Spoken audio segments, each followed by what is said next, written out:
dear ladies, welcome to Sangeeta's Cooking Mantras basic baking class. I'm here today with yet another video. So today's class we'll be learning how to make a red velvet cake. Okay, I know it's very difficult to get a class where you get red velvet cake in their basic baking classes, and like I say, it is also an eggless recipe. So let's get started and let's learn how we make this beautifully supple recipe just with the mother recipe that I have already provided you. Let's get started. I have a bowl, like a glass bowl I prefer using for making the batter. You must have seen in my videos, or you can make any plastic bowl also. You can suit yourself, or as a beginner you can start with whatever you have at home. Okay, so I have all the ingredients measured here. I have my all-purpose flour, I have today I'm using granulated sugar, then I have cocoa powder, because cocoa powder is the magic ingredient in your red velvet cake. Okay, and then I have curd. Okay, and then I have baking powder, baking soda, milk, oil, some vinegar, and also red color. So I will give you the recipe. The recipe will be shared in the description of this video. You can take it from there. Always one more thing that I want to tell you is, I think I have mentioned in my earlier videos also, I always prefer mentioning this. You should always have your recipe printed in front of you when you are making a cake. Okay, because I am doing a half batter, I have the conversions here, like the half conversions, and I have written it down because when you're making a base or when you're making a sponge, you don't want to be calculating right then. So just keep everything ready. Till date I do this practice. I believe in doing this practice because we are catering to multiple clients all the time, and we are making different flavors and different combinations all the time. So it's always good to have your recipe handy. Okay, I will give this in the description link of the video when I share it with you. So let's just start baking the cake now, making the batter. So this is again from if you see your eggless vanilla cake that I have given you the recipe, it is derived from the mother recipe. Like I always tell you, you don't need 50 different recipes. Okay, if you have 2 good mother recipes, you are sorted. So this is all-purpose flour. Everything is measured and sifted. Okay, so all-purpose flour goes into your bowl. Then you have granulated sugar.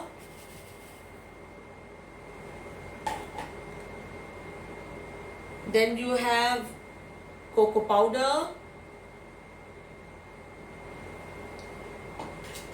Then you will put the baking powder and baking soda. Okay, half a teaspoon I'm putting. Half teaspoon baking powder. I'm using Tops. You can use any good brand of your preference. I'm not very brand specific when it comes to baking powder and soda. These are nice. This is Wakefield. So this is half teaspoon baking soda. Okay, now give it a good mix. You want all the dry ingredients to mix properly, and there should not be any lumps. Okay, just so that the baking powder and baking soda mixes nicely. Okay, now once done,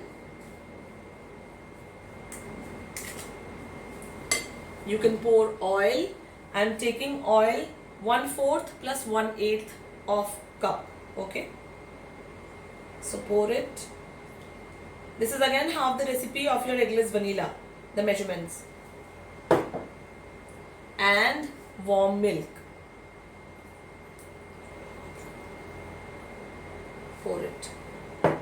And put curd together.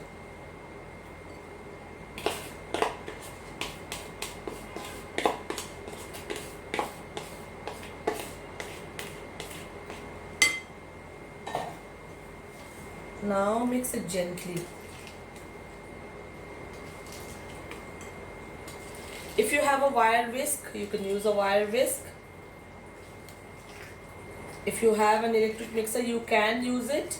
But this cake actually needs a lot of mixing. Why? Because after the batter is done, we will also mix red color into it. So just cut and fold. So you will see that there are some lumps, which is from the curd, so that's absolutely fine. Don't think that the batter is not mixed nicely, or just scrape from the bottom so that nothing sticks to the bottom, right? When you scrape the bottom, you would see that there are uh, all-purpose flour lumps that come out. So after this consistency of your batter, you have to put your color. So which color? I prefer using Color Splash Premium Colors for my batter. Okay, so just see, the color choice is completely yours.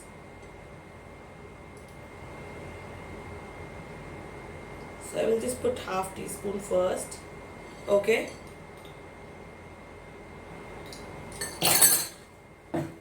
and then give it a good mix.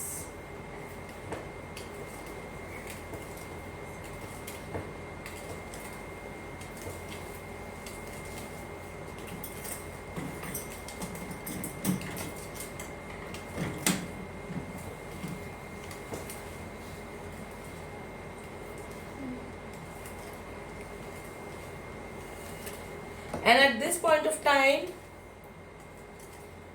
you can see the color of the batter, right?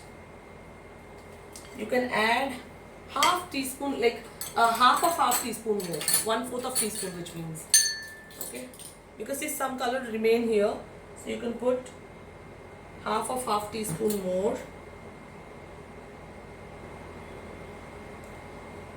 and a little vinegar. How much vinegar? Again, half teaspoon vinegar.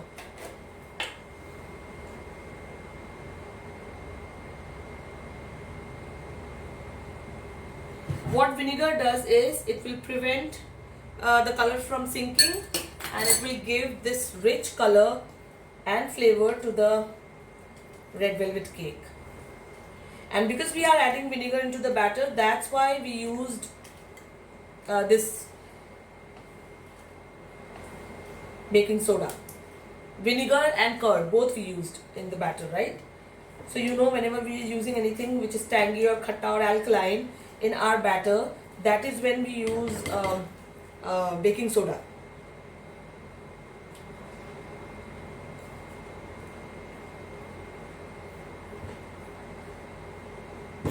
I will just put my hand beater on.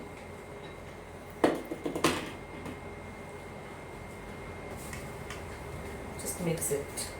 Low speed, lowest speed.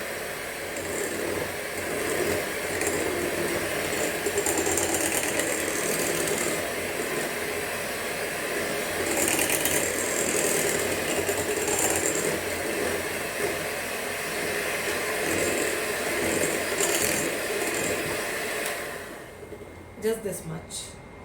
Okay, so that the batter is only mixed. You don't want to over whip it. Like I always say, you don't want to activate the gluten, which will make the cake really chewy and hard. So you don't want to activate the gluten in the all-purpose flour. So just mix it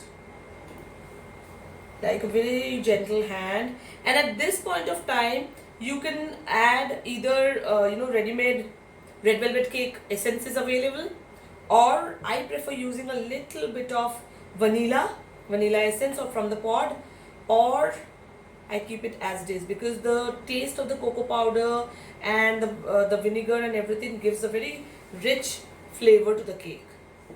Okay, now we will pour this into a 7-inch pan. We are using a 7-inch cake tin today, and I'll just pour it into it.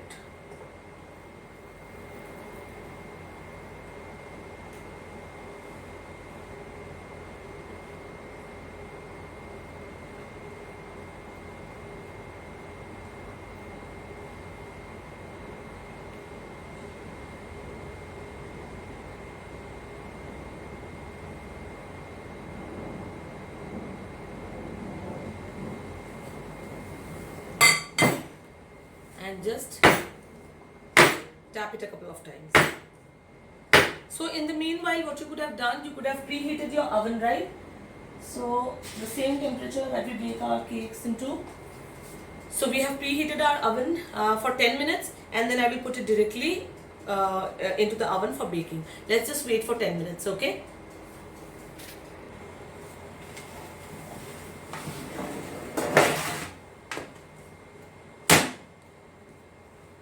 So after 10 minutes of your preheat, you can put your cake in the oven. So after 10 minutes, when the oven has been preheated, you can put your cake into the oven. Do not open the oven for too long, you know that already, right?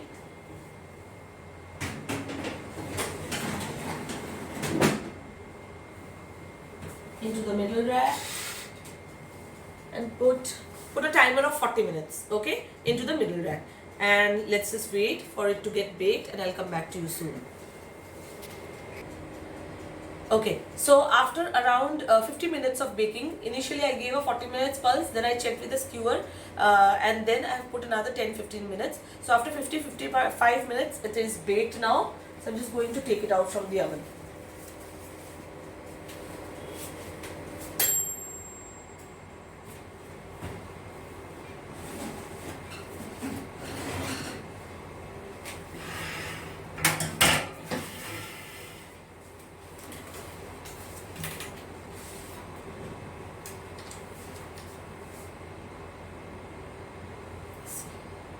So the skewer has come out clean.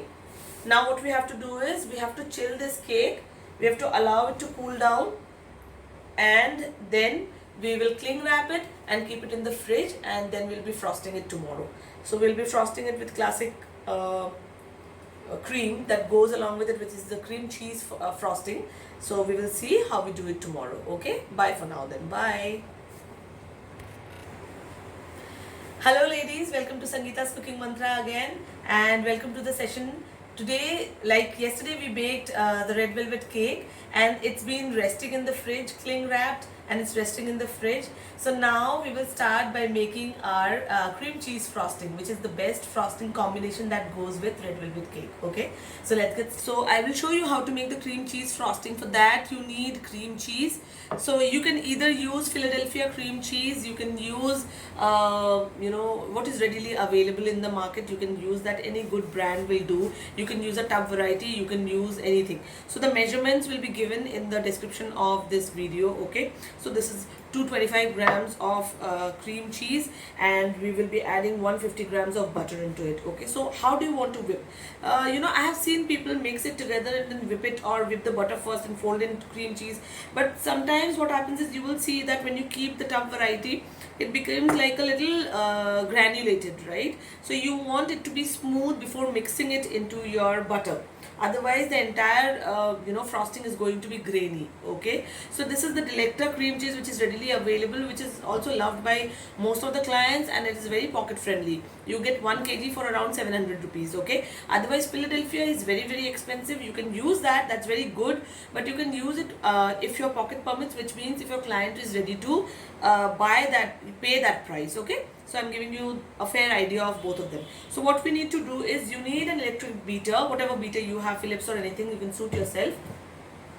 We will whip the cream cheese frosting first, and then with the same beater, you don't have to wash it again, you can beat the butter also. Okay, you need a room temperature soft butter, soft to touch, and then you need cream cheese. So this is measured, so I'm just going to beat it at a low speed first.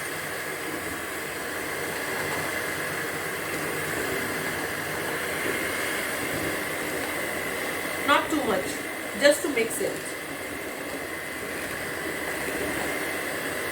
What you can do is, you can move your hand. I'm using a small bowl because I don't need bigger than this. In between, I would only want to scrape it once. So this is going to come together. Do you see the difference in the texture now? Right? So just scrape it once.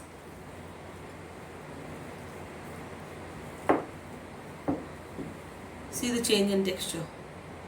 Okay, we'll whip it for 1 more minute and then it's good to go. Scrape it. 1 more minute later.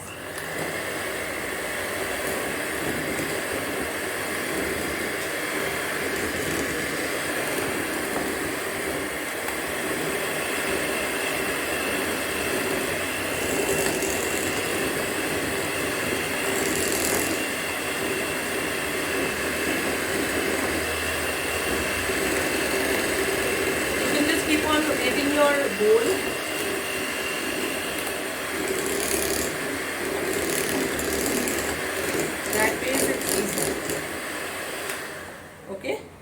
So this is fine now.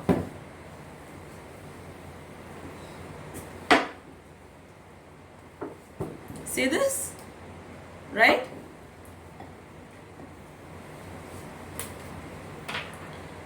Take out whatever extra cream cheese you can from this, and you can start whipping the butter then.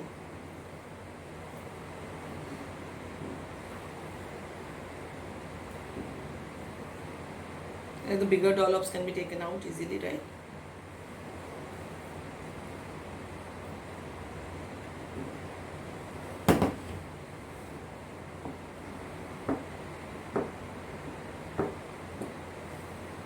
I will just set it aside. Now take the butter. This is unsalted butter, okay? Start, see this is soft. Beating it at 0.1.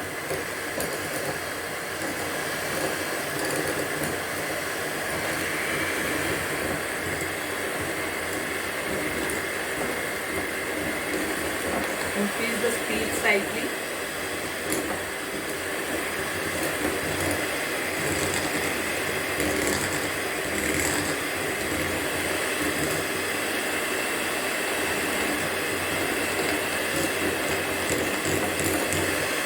Whip until light and fluffy, okay?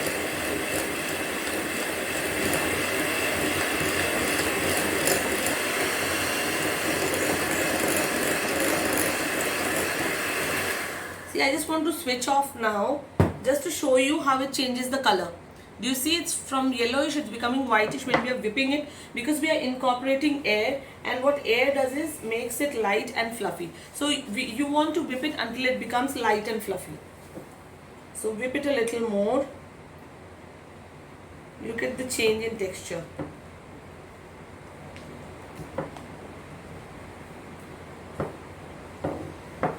Can you see this? Just whip it again.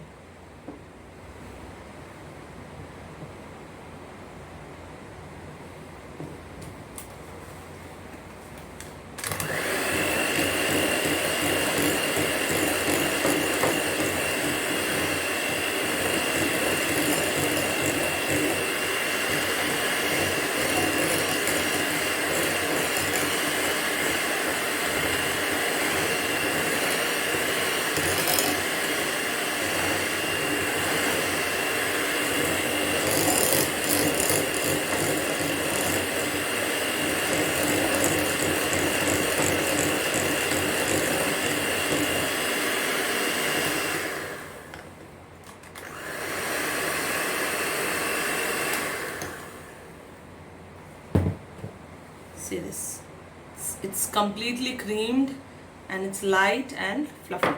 At this point what you can do is you can fold in the butter with your cream cheese.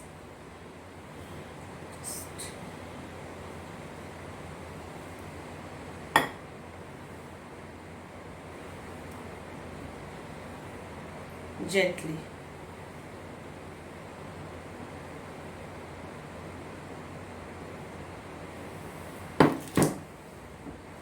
Fold it in.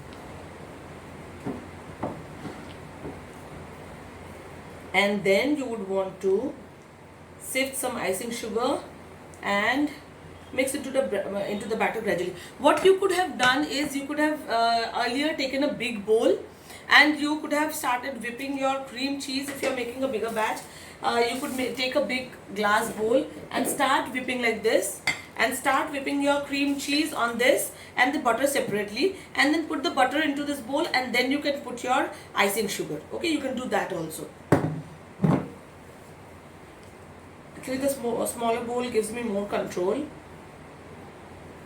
to mix. Do you see this? Now this is the mixture of cream cheese and butter. There is no sugar, nothing into it right now. Do you see the texture? Okay, I'll just put it here, and then we can start mixing the icing sugar.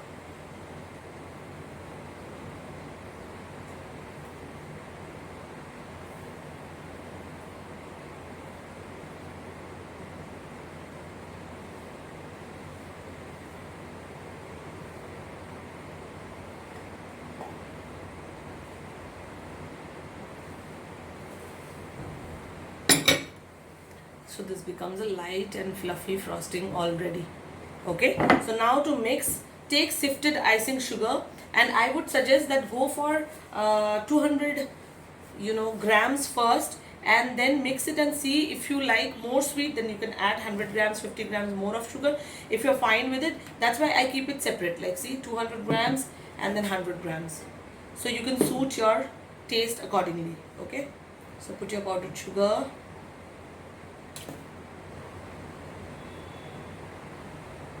say 100 grams of it, and now first give it a mix with your spatula, otherwise it's going to be all over you, right? See, this is what I was talking about. If you start your hand beater right away, it is going to be all over your place. So just give it a mix, nice.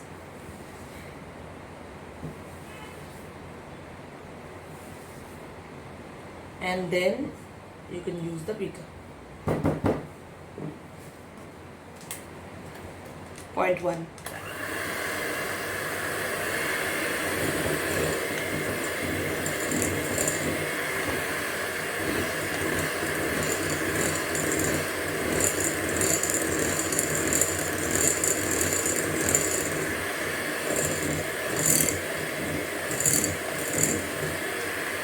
And you can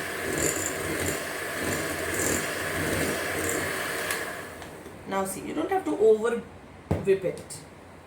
Now you can put the rest of the 100 grams. So this is my 200 grams icing sugar.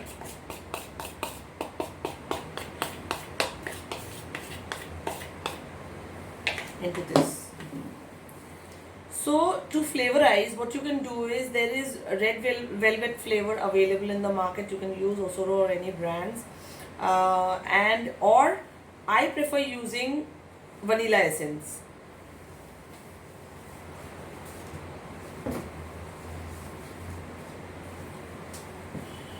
You can suit yourself that ways.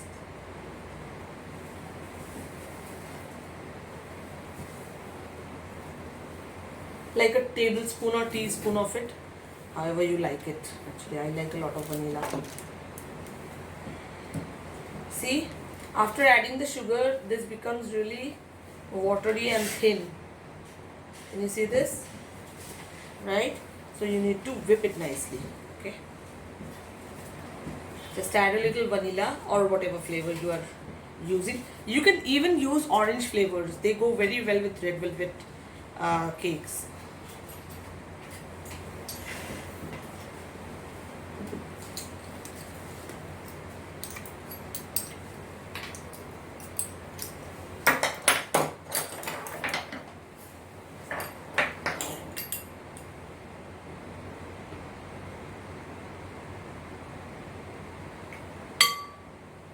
Suit your taste. You can use half teaspoon, 1 teaspoon, whatever suits you. Okay, now dip it nicely.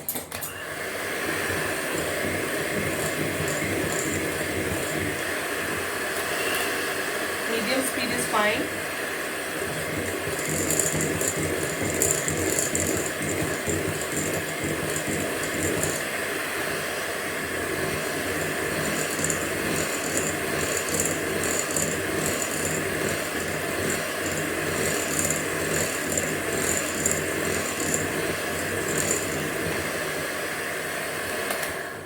In between, you just need to scrape it once.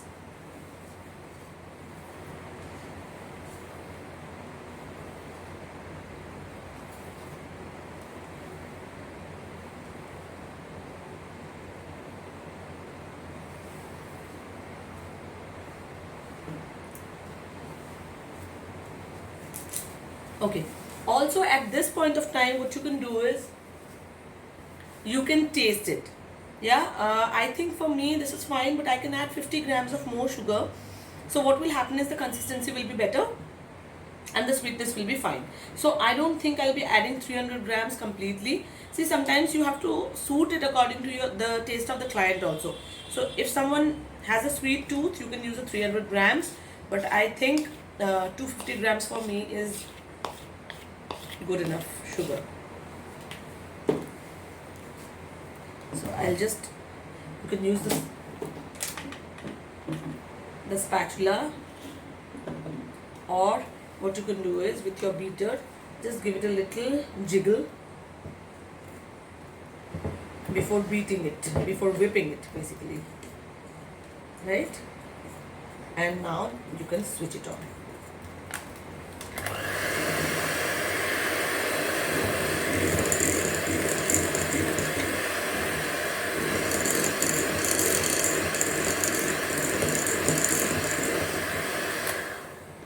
Too much is not required. This is fine. Now I'll just scrape it once, the bowl, so that all the icing sugar and everything comes together nicely. And just give it a last mix. One last time.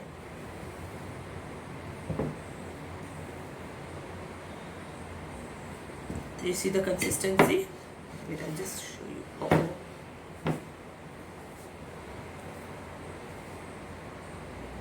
It's very soft. Perfect. See? Okay. So now what you can do is whip it one last time and then cling wrap and keep it in the fridge for some time, say 15 minutes. Because my studio is super hot when I'm working, and this is also a butter base and a cream base frosting, right? So as soon as you start whipping it, the place becomes really warm.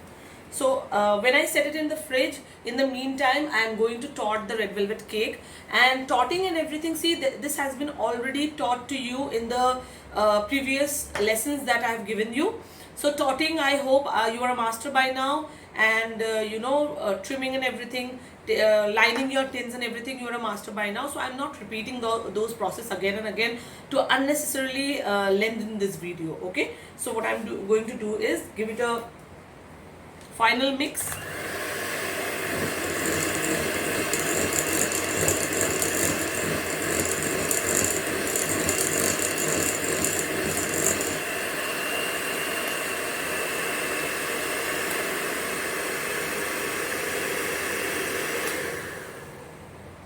And we are done. Okay, I'll just keep it in the fridge for 15 minutes and I will tot and clean the station and come back to you super soon. So after setting the cream cheese frosting in the fridge for say about 10 to 15 minutes, you will get more grip, and what you can do is take a turntable and a base, that is what is required initially, and then put any kind of, I would suggest work with cream cheese when you're working with cream cheese frosting or whipped cream frosting. At the base, use something that is more sturdy. You can even use a white chocolate frosting or dark chocolate frosting that is closer to what has been ordered to you. Okay, if you have it, you don't have to prepare separately, just okay, just press it from the center. And at this point of time, if you want to soak your cake, you can soak it, but I don't prefer soaking it because it's very, very moist. So I have to rub my hands again and again. And now you can do filling. Okay, this is the lock of my turntable basically, and just do a little filling.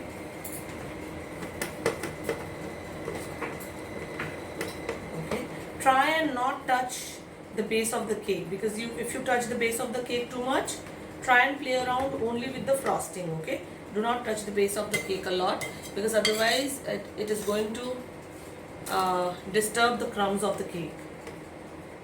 It is going to be too crumbly. We don't want that. We don't want crumbs all over. Okay, just a little layer would do, because we are going to do a top layer also with generous amount of cream cheese. Just a little, wherever you feel that you need a little more. Okay, and this much is enough. Now the top part, basically the bottom, I put it as a top to get the straight line.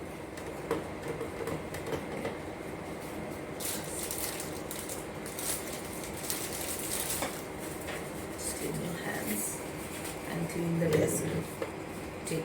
Okay, Now what you can do is, on the sides you can put a little, you can put a little frosting if you want. So just what you want to do is grab a little frosting and just go on the sides. Not too much, just a little bit. Okay. On the top, not too much. Like I said, just a little bit.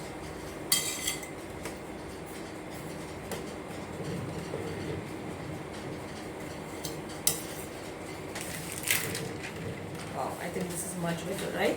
You can see it clearly now, because it's getting a little dark and my studio has a lot of light, so we have to play around with the lighting constantly.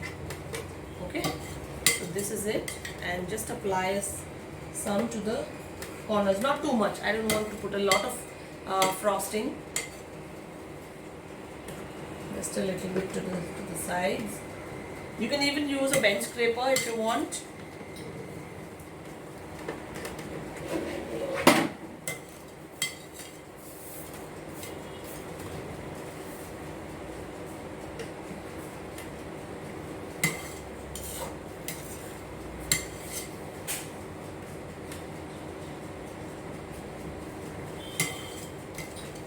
And just clean it up. Bench scraper. A little on the edge, like the bottom edge, right? Let's put some and have a clean finish. See? Some again and just do a clean finish. You don't have to put a lot of frosting for this. It's actually going to be nice. Put some more, not too much. I think it's almost done. A little bit is left here.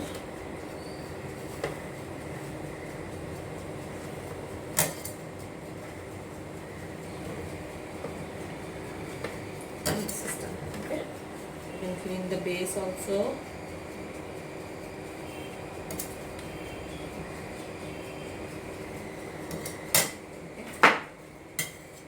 See, design is completely yours, okay? I'm just trying to show one design. Once you know the technique, once you know the correct frosting, once you know the correct recipe, you can do any kind of frosting and designing. Designing, there is no limitation. You can play around with it. Now once this is done, what you can do is you can set it in the fridge for 15-20 minutes. And then you can start with the frosting. Clean your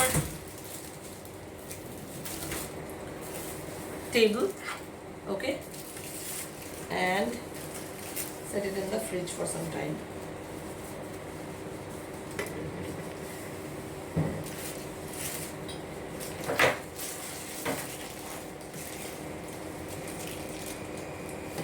Okay, so you can set it in the fridge. So once the cake is set in the fridge, say after 10-15 minutes, or sometimes it might even take you 20 minutes, depending on how often you close the door of your fridge. So you can do any design, okay? So I would prefer keeping it as a naked cake and then doing the classic rosette. So let's pipe some rosettes. You can start piping right from the corner, or what you can do is you can go alternate also. That ways it will be equal number of rosettes that you make, okay?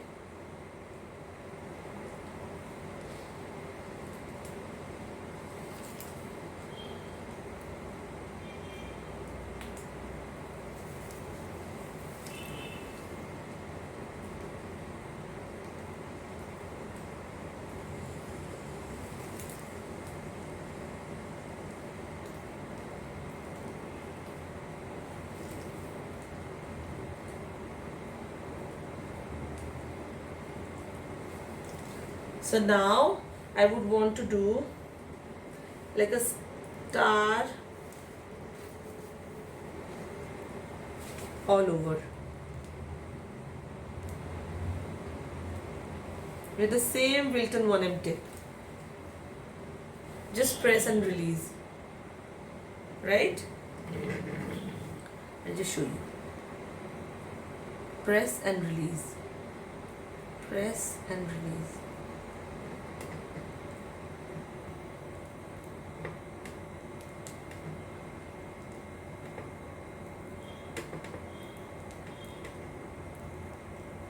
Keep repeating.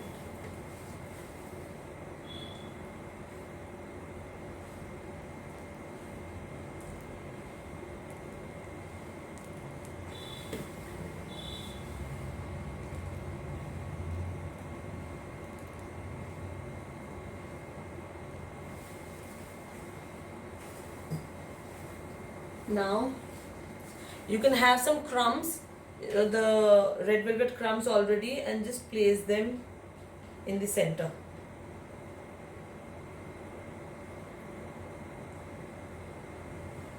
Some of them, not a lot, is going to give it that classic red velvet touch.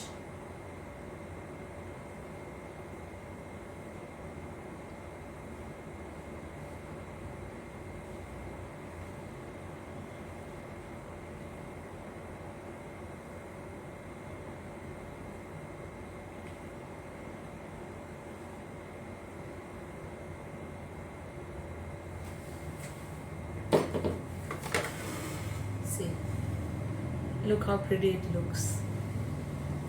Okay, and if you want, what you can do is, there's a little crumb which is sticking here, so you can also put in small crumbs. If you wouldn't have put this, you could have put the crumbs directly here, but I think I'm liking it this way.